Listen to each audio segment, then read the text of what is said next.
A lot of ballots were counted today, Mark and Joyce, in the Seattle mayor's race.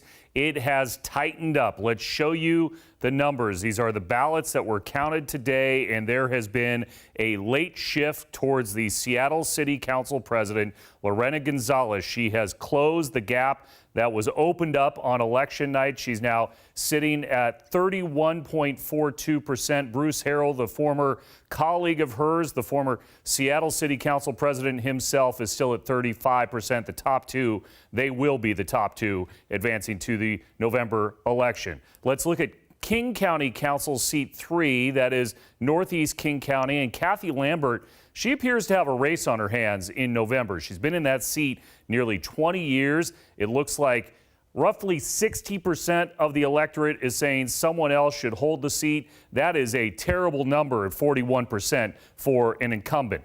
And Seattle City Attorney Pete Holmes is seeking re-election. And late numbers counted today have flipped the race. Abolitionist Nicole Thomas Kennedy, who wants to not prosecute many crimes in Seattle, she's now in first place. Ann Davison has slipped to second.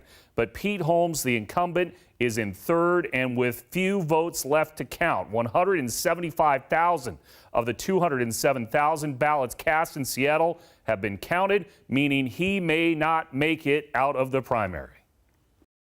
I agree with some of the intentions of the other challenger. I disagree with the methodology, but I think that there's clearly what we've seen is a lack of management. So there's no consistency either way. That's why he's getting hit from the left and the right.